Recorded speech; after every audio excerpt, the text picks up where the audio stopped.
The cold, barren moon of Charax stretched out in endless, rocky plains under a bleak sky. Once a lush landscape teeming with life, it had been devastated by warfare. Now nothing more than a forgotten outpost for alien factions that had moved on. Near a jagged cliffside, a massive wolf beast and her 2 young cubs huddled together, fighting against the biting winds that swept through the canyons. The wolf, known as a Krellorian direwolf, was a creature bred by the Galactic League for combat. With her sleek, silver fur, towering frame, and violet eyes, she was engineered to be lethal. But the League had deemed her too unruly, and when the conflict on Jarax had ended, they abandoned her and her cubs without a second thought. The mother wolf, whom the Krellorian keepers had once called Shara, let out a low, haunting howl.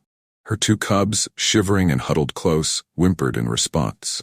In this hostile environment, survival was nearly impossible for a species so adapted to pack life and teamwork. She couldn't leave her cubs to search for food, and they were too young to hunt themselves.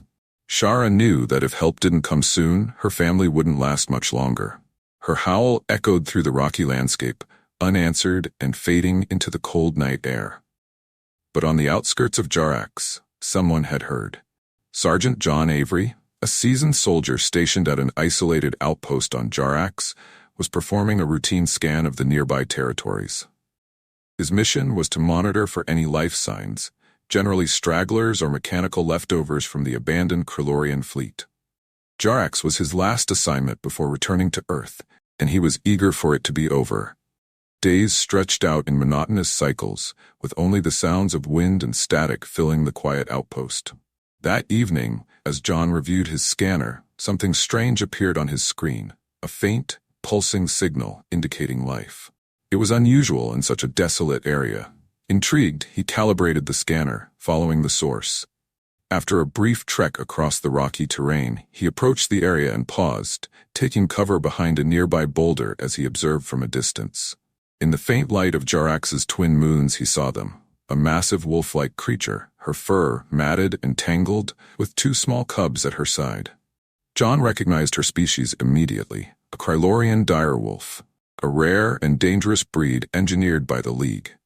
He'd read reports about the ferocity of these beasts, creatures made for war, known for their strength, intelligence, and powerful bonds. But something was different. This wasn't the fearsome, combative beast he'd imagined. The direwolf was weak, her ribs visible beneath her ragged fur, and her once vibrant violet eyes looked dull and exhausted. Her cubs, barely large enough to stand, huddled against her, their small bodies trembling. John's heart sank as he realized what had happened. The League had abandoned her here. She was nothing more than a casualty of their failed experiment, left to die on this deserted moon. He stepped forward cautiously, making his presence known but keeping his movements slow and deliberate. Shara raised her head, her eyes narrowing as she emitted a low growl, positioning herself protectively in front of her cubs. But her growl was weak, and John could tell she was on the verge of collapse. "Easy there," he murmured, lowering himself to appear less threatening. "I'm not here to hurt you." He reached into his pack and pulled out a canteen of water, setting it down on the ground in front of him before retreating a few paces. The mother wolf eyed him warily, but her instinct for survival won out. She nudged the canteen with her nose, sniffing it cautiously before taking a tentative drink. Her cubs following her lead. John watched them, a mixture of sadness and resolve filling him. These were creatures created for war, yet abandoned without remorse. Despite her ferocity, the mother wolf's protective instincts for her cubs mirrored something deeply familiar to him. She wasn't just a weapon, she was a mother, fighting for her family's survival against impossible odds. As Shara finished drinking, she looked up at him, her violet eyes studying him with a cautious trust. In that moment, John knew he couldn't leave them here to die. His duty might be to monitor this desolate rock, but his heart wouldn't let him walk away. He rose, glancing back toward the direction of his outpost. "Stay here," he whispered, knowing she couldn't understand his words, but hoping she'd sense his intent. "I'll be back." And with that, he headed back, formulating a plan in his mind. He'd bring supplies, food, anything they needed. Against every protocol and order he'd been given, John was determined to save the direwolf and her cubs, no matter the cost. The next morning, John packed his bag with whatever supplies he could scavenge from the outpost. Ration bars, a second canteen, and a few thermal blankets. With each step back to the wolves' den, he steeled himself, hoping the mother wolf, Shara, would remember that he meant no harm. He moved cautiously as he approached the familiar rocky outcrop, making his presence known before she saw him. Shara lifted her head, her violet eyes watching him with a wary intelligence, still half-guarded but no longer hostile. Her two cubs, sensing her change in demeanor, remained curled up by her side, watching John with curiosity. "Easy, girl," he murmured, setting his supplies on the ground and retreating a few paces. He took out a ration bar, unwrapping it, and tossing a piece a few feet away from him. The scent caught the attention of the cubs, who sniffed the air, intrigued. One of them, a little ball of fur with bright, curious eyes, slowly inched toward the food, encouraged by a gentle nudge from its mother. John waited, motionless, as the cub approached. It sniffed the ration bar before taking a tentative bite, and then another, its hunger overcoming its fear. The second cub, seeing its siblings safe, joined in, and soon both were devouring the food with gusto. Shara watched them intently, and when John offered a second piece, she slowly lowered her head, sniffing the offering before accepting it. The powerful beast who had once been bred for war was now reduced to a shadow of her former self, a mother clinging to survival for her cub's sake. John's heart tightened as he watched her eat, his determination to save them solidifying with every glance. Over the next few hours, he stayed nearby, speaking to them in a low, calm tone, sharing bits of his own story, knowing that while they couldn't understand his words, they could sense his intentions. As the day wore on, Shara's tension eased, and she allowed him to sit a bit closer, her gaze steady but no longer hostile. The cubs, sensing the change in their mother, grew bolder, inching closer to John, their eyes filled with curiosity. As the sun set over the desolate landscape, John wrapped a thermal blanket around himself and settled in for the night, refusing to leave their side. Shara curled protectively around her cubs, casting one last glance his way before closing her eyes. He didn't know what the next day would bring, but he knew one thing for sure. He was in this for the long haul. Their survival was now his mission.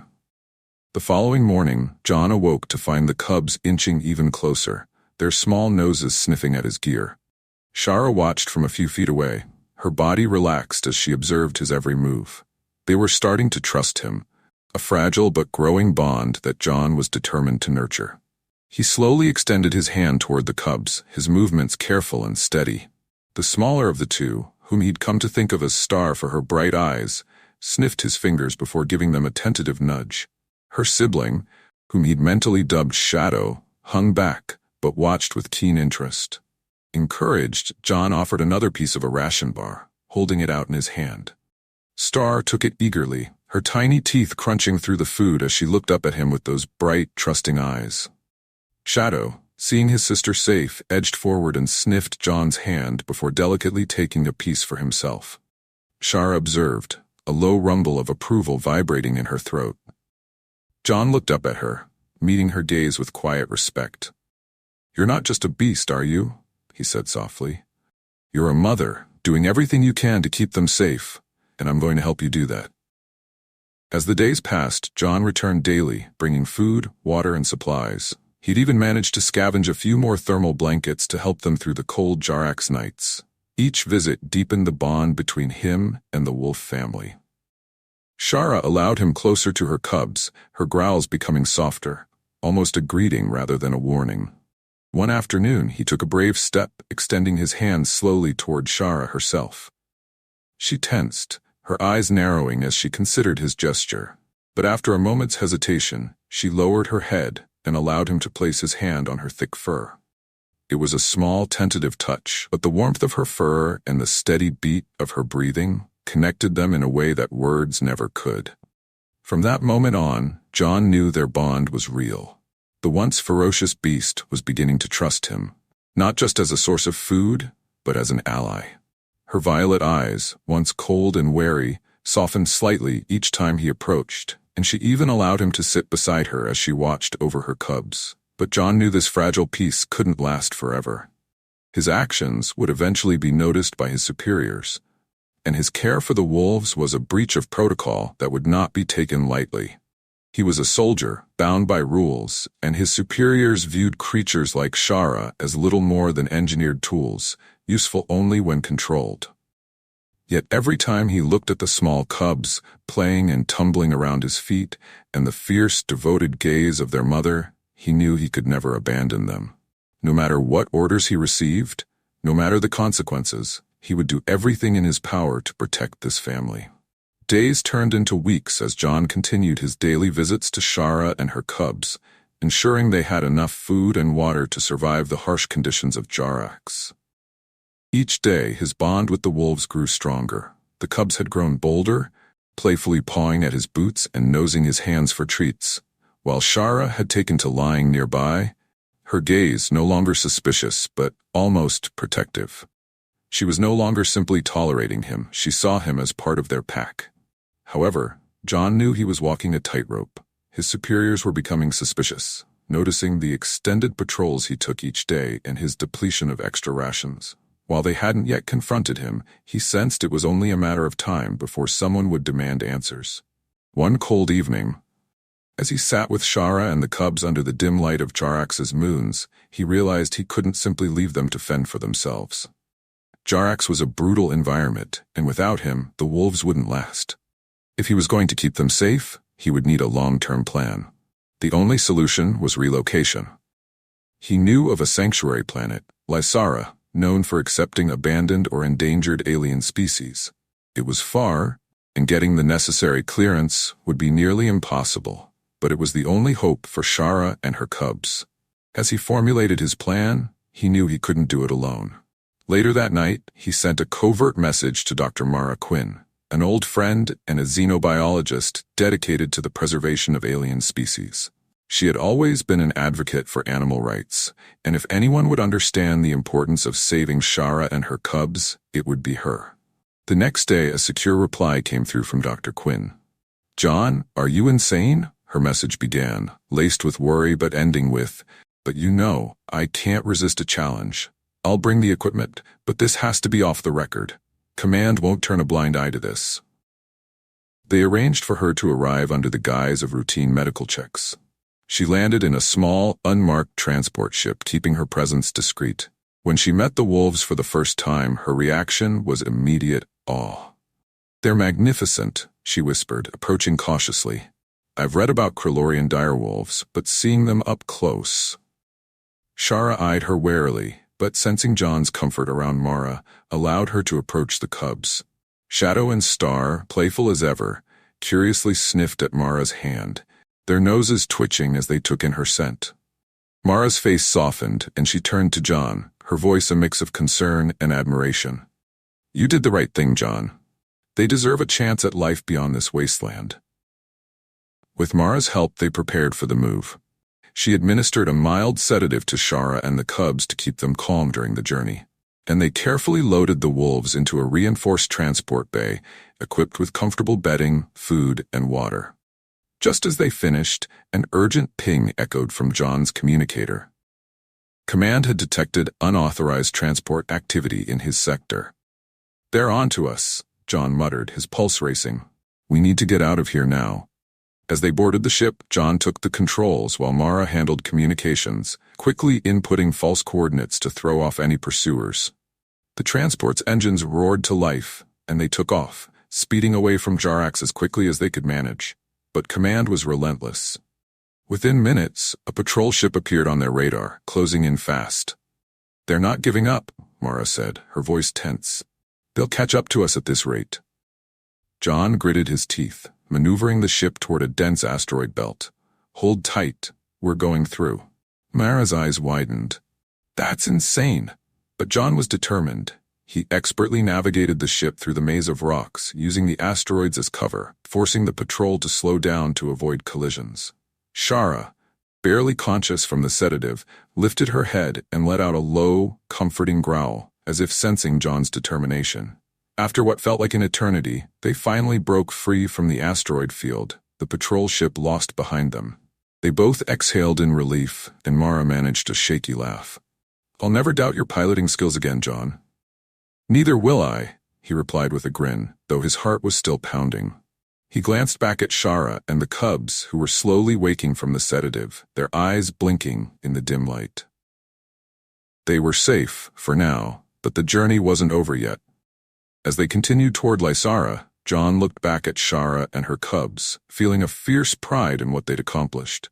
They were defying the odds together, forging a bond that was as powerful as any he'd ever known.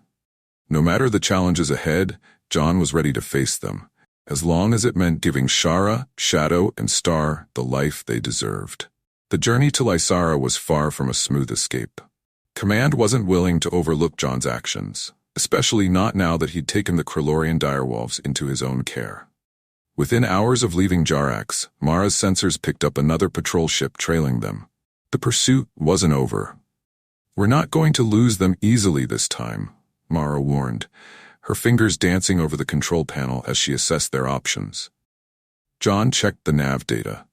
They were nearing the Orion Nebula, a notoriously dense and disorienting region that could scramble a ship's systems if they weren't careful. But he knew it was their only chance. "We'll go through the nebula," he decided, his voice resolute. "It's risky, but they'll have a hard time tracking us in there." Mara's eyes widened. "John, that's borderline suicidal." He glanced back at the cargo bay where Shara lay beside her cubs, watching him with that steady, fierce gaze that had come to mean trust. He couldn't let them fall back into the hands of those who saw them as expendable weapons. "They trusted me to protect them," he said quietly, meeting Mara's gaze. "I'm not letting them down now." With a determined nod, Mara adjusted their course and the ship shot into the nebula. Vibrant, swirling clouds of gas surrounded them, hues of pink and violet glinting with starbursts of energy. As they entered the thickest part, the ship's sensors went haywire, lights blinking and the system buzzing with interference. Their visibility was nearly gone, and John had to rely on instinct and Mara's careful guidance to navigate. They slowed, moving carefully through the clouds, hoping the patrol would lose their trail. For tense minutes, they drifted in near silence save for the soft hum of the engines. In the cargo bay, Shara lay protectively over her cubs, her ears twitching as if aware of the danger surrounding them. Star whimpered softly, nestling close to her mother, while Shadow kept a cautious watch, his sharp eyes fixed on John as if sensing his determination. Finally, the patrol ship's signal faded from their radar.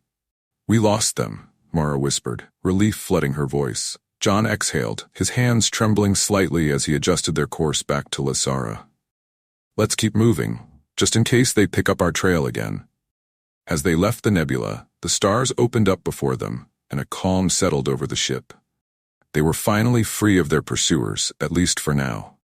John leaned back in his seat, feeling the weight of the journey, but also a fierce pride that they were one step closer to freedom. Mara glanced at him, a smile tugging at her lips. "You did it, John. We're almost there." He looked back at Shara, who let out a soft, grateful rumble, her gaze steady and fierce. They were closer than ever to a new beginning. Despite their success in evading the patrol, news of John's actions spread quickly across the galactic channels. As they neared Lysara, he received an official message from the Galactic Union Council. He was to appear for a formal hearing to account for his disobedience and unauthorized actions. The future of Shara and her cubs hung in the balance. Upon arrival on Lysara, John and Mara were escorted to the council chambers, where officials from multiple species awaited them. The story of the direwolves had sparked a heated debate across the galaxy, dividing opinions. Some viewed John as a hero who had saved innocent creatures from abandonment, while others saw him as reckless, endangering lives by bringing a dangerous species into a sanctuary. The council hall was filled with spectators, reporters, and officials. At the front of the chamber, a tall, severe-looking council member with silver eyes and a commanding presence, named Varian, addressed him. "Sergeant Avery," Varian began, his voice echoing across the hall. "You stand accused of disobeying direct orders, compromising mission integrity, and transporting unclassified alien life forms without authorization. What do you have to say for yourself?" John took a deep breath, meeting Varian's gaze with steady conviction. "Shara and her cubs are not just unclassified life forms. They're intelligent, loyal, and capable of trust and connection. The Krellorian League abandoned them to die on Jarax after using them for war. They deserved more than that. They deserved a chance to live. A murmur ran through the audience, and Varian's eyes narrowed. You placed your personal feelings above protocol.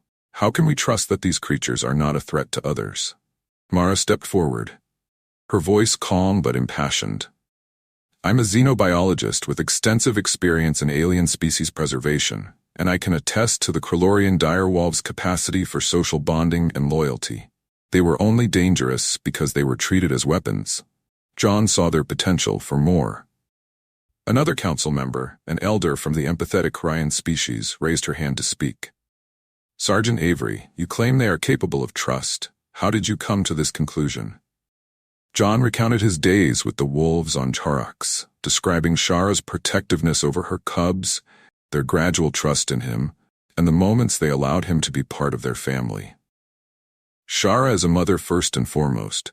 She cares for her cubs with the same dedication any of us would for our families. She trusted me because I showed her kindness and respect. She protected me as much as I protected her. The Rian elder nodded thoughtfully while the council exchanged glances, clearly moved by his words. But Varian remained stoic. While your account is compelling, this council must prioritize safety above sentimentality. Sentient or not, these creatures are unlike any known in the galaxy. The risk they pose cannot be overlooked. At that moment, a voice rang out from the audience, a young xenobiologist who had followed the case closely. Counselors, if we deny these creatures a chance at freedom, we're denying the galaxy a chance to expand its understanding of sentient life. They deserve to be seen for who they are, not judged solely on their origins. Applause rippled through the crowd, and others echoed the sentiment, calling for the council to reconsider. After a long pause, Varian raised his hand for silence. The council will deliberate. John and Mara waited in tense silence as the council members discussed behind closed doors. When they finally returned, Varian addressed the chamber. After careful consideration, we have reached a decision. Sergeant John Avery, you will not face disciplinary action. Furthermore, Shara and her cubs will be granted asylum on Lysara under the oversight of the Galactic Preservation Society. This arrangement will be reviewed annually, with the hope that it sets a precedent for how we treat sentient beings, regardless of their origin. The chamber erupted in cheers, and John felt an overwhelming wave of relief and gratitude. Shara, Shadow, and Star were free, and their story had sparked a movement toward compassion across the galaxy. As he and Mara left the council chamber, a crowd gathered to thank them, and John realized that his actions had inspired a change far greater than he'd ever imagined. The wolves he had saved weren't just survivors, they were symbols of a new era, one in which even the most dangerous creatures had a chance to live in peace. With the council's decision in place, Shara and her cubs were granted official asylum on Lysara, where vast natural sanctuaries offered them the space and freedom to live as they pleased. John accompanied them to their new home, guiding them through the open grasslands, forests, and gentle rivers that stretched across the sanctuary planet. Shara's eyes sparkled with a mix of curiosity and cautious excitement as she explored her new territory, her cubs bounding around her with playful energy. John watched as Shadow and Star, now more confident than ever, wrestled and chased each other through the tall grass.